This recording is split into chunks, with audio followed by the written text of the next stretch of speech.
नमस्कार। कैसे हैं आप सब? दुआ करते हैं बहुत अच्छे से होंगे। और पिछले वीडियो में मैंने बताया था कि जो है ना क्या क्या डॉक्यूमेंट रिक्वायरमेंट है। और इस वीडियो में भी मैं सारी चीज़ें बताने की पूरी कोशिश करूंगा। ठीक है ना जी। अब आपको करना क्या है कि किसी भी कंट्री का, जैसे सपोज दैट मैं लातविया का लेके चल रहा हूँ, ठीक है। लातविया के बारे में बताऊंगा, फिर दूसरी कंट्री के बारे में बताऊंगा, एक एक यूनिवर्सिटी के बारे में मैं क्लियरली बताऊंगा। सपोज दैट आपको वर्ल्ड में कहीं भी अप्लाई करना है। सपोज दैट यहाँ से जैसे मैं लातविया के लेके चल रहा हूँ, तो आप यहाँ पे लिखिए टॉप 10 यूनिवर्सिटी इन लातविया। ठीक है ना जी। तो यहाँ से लातविया आ जाएगा। ठीक है। अब लिथुनिया का लेके चलना है, मान लीजिए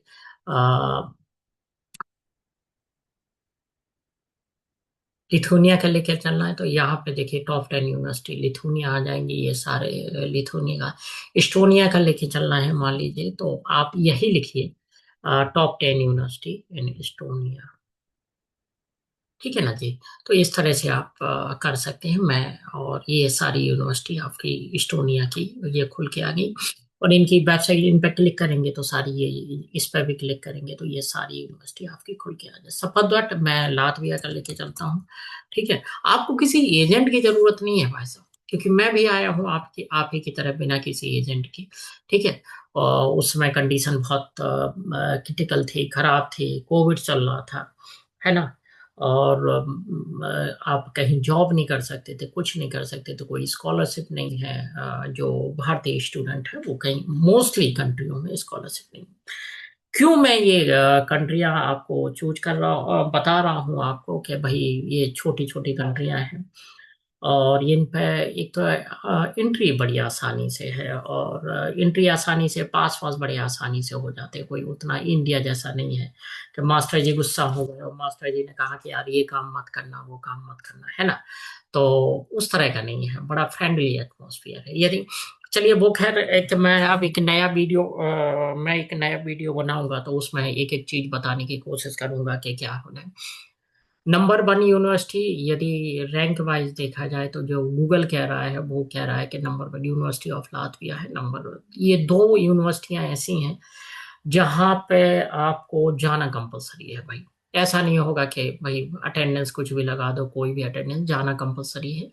और यदि आप टाइम पे असाइनमेंट सबमिट करते गए ना, तो कोई भी आपको किसी भी तरह की दिक्कत नहीं होगी। असाइनमेंट कैसे सबमिट होते हैं वो यूपी बिहार का लड़का समझता है ना जी, कि कैसे सबमिट होते हैं। ठीक है।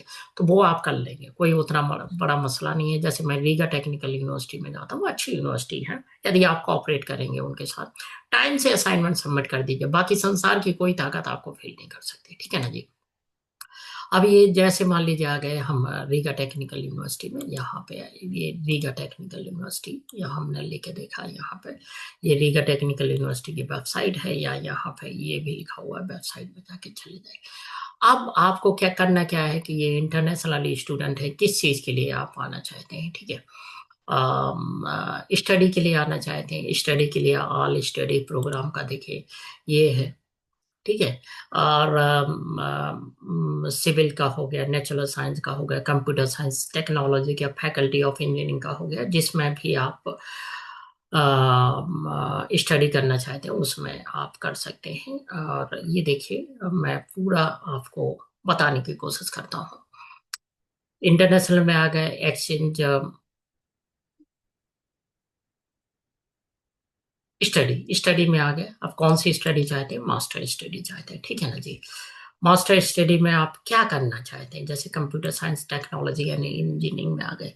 अब ये दिया हुआ है कि ये बिजनेस इंफॉर्मेशन इंफॉर्मेटिक है, कंप्यूटर सिस्टम है। देखिए बस अब 2 साल की होती है और एक बार में इतनी फीस आपको देनी है, इतनी फीस आपको देनी है। ठीक है ना जी। यदि आप नॉन एशिया के बंदे हैं, भारत और ये अन्य कंट्रियों के लोग हैं, एशियन का बंदे हैं, तो इतनी फीस आपको एक बार में जमा करनी है। यूरो में कन्वर्ट कर लीजिए भाई साहब, तो उसमें हो जाएगा। ठीक है ना जी। अब मान लीजिए आपको अप्लाई करना है, मान लीजिए ये मैं बता दूं, इसमें टेलीकम्युनिकेशन में जाइए। ये जैसे स्टडी प्रोग्राम है, इसमें सारी इंफॉर्मेशन आपको दी हुई है, स्मार्ट इलेक्ट्रॉनिक्स जो भी है, यहाँ से जाके अप्लाई कर दीजिए, ठीक है ना जी।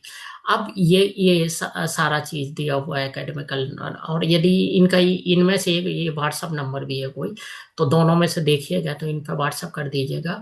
और अक्टूबर तक 2.5 घंटे का डिफरेंस चलता है, जैसे यहाँ पे 10 बजेगा तो इंडिया में 12:30 बज जाएगा, ठीक है ना जी। इस तरह से चलता है। फिर अक्टूबर के बाद जो 31 अक्टूबर के बाद जो 1 नवंबर से आता है, वो 3.5 घंटे का डिफरेंस चलने लगता है। ये इंस्टा पे भी आप कॉल कर सकते हैं, इंस्टा पे उनको मैसेज कर सकते हैं, हर सवाल का जवाब मिलेगा, ठीक है ना। इस तरह से आप कर सकते हैं। और लोग कहते हैं कि नहीं भाई, किसी भी यूरोपियन कंट्री चले जाइए, एक बार एंट्री हो गई तो फिर तो आपका कोई मतलब बाल नहीं बांका कर सकता। ऐसी बात नहीं है भाई साहब। और जॉब की क्राइसिस वो पूरा विश्व झेल रहा है, तो वो कोई भी कंट्री ऐसी नहीं है कि आज छूटते रह जाएंगे। और किसी एजेंट के पास आपको जाने की जरूरत नहीं है, इससे आप एक बार करके देखें और सब चीज आपके लीगल है। और जॉब एक बार हो जाए, यहाँ पे घूम जाए, उसके बाद डिसाइड करें। या ये आप मान के चलिए कि जॉब नहीं मिली, तो तब आप क्या कीजिएगा, वो चीज आपने जहन में रखें। और ये भी जहन में रखें कि जो है ना, हम आ गए और उसके बाद कहीं जॉब नहीं मिली, तब क्या कीजिएगा। कंसल्टेंसी वाले या जो भी एजेंसी वाले हैं, वो आपको सिर्फ पागल, क्योंकि उन्हें पैसा बनाना है ना साहब, है ना। और वीजा का प्रोसेस भी मैं पूरा एक एक चीज का मैं नेक्स्ट वीडियो में बताऊंगा। और अपनी रिस्क पे आइए भाई साहब ये। और क्योंकि इतना फीस होने के बावजूद 300-400 यूरो तो आपका रेंट चला जाएगा, 400। हीटिंग की बड़ी समस्या है यहाँ पे। हीटिंग में क्या होता है कि सर्दी टेम्परेचर जाता है -30 तक जाता है, सर्दियों -30, है ना। -30 तक जाता है टेम्परेचर। तो सर्दी में और गर्मियों में मैक्सिमम 25 पहुंच जाएगा, +25 पहुंच जाएगा। तो जब सर्दियों में जो इलेक्ट्रिसिटी का बिल आता है, वो बड़ा एक्सपेंसिव आता है। कि किसी किसी का 200 यूरो आएगा, किसी किसी का 250 यूरो आएगा। इनकम हो नहीं रही, बर्फबारी पड़ रही है, तो कैसे सरवाइव कीजिएगा। वो सारे प्रश्न अपने जहन में सोच के रहिएगा। आगे मर्जी आपकी कि पैसा आपका है, इन्वेस्ट आपको करना है, तो अपनी रिस्क पे आइएगा। और बाकी कोई कंसल्टेंसी वाला ये कह रहा है कि मैं जॉब लगवा दूंगा, बड़ा मिल जाता है, तो उससे कहना भाई पहले लगवा, है ना भाई साहब। तो चीजों को फर्क है, और अपनी रिस्क पे आए। आगे मर्जी आपकी, नफा नुकसान आपका, हर स्थिति के लिए आप खुद जिम्मेदार होंगे। किसी दूसरे व्यक्ति को दोष ना दें, किसी कंसल्टेंसी के भरोसे ना रहें, आप खुद से अप्लाई करें। बहुत बहुत शुक्रिया। और हम दुआ करते हैं कि जो सपने आपने सजोए हैं, वो जरूर पूरे हों। आपके सारे दुख, सारे कष्ट, सारी चिंताएं दूर हों।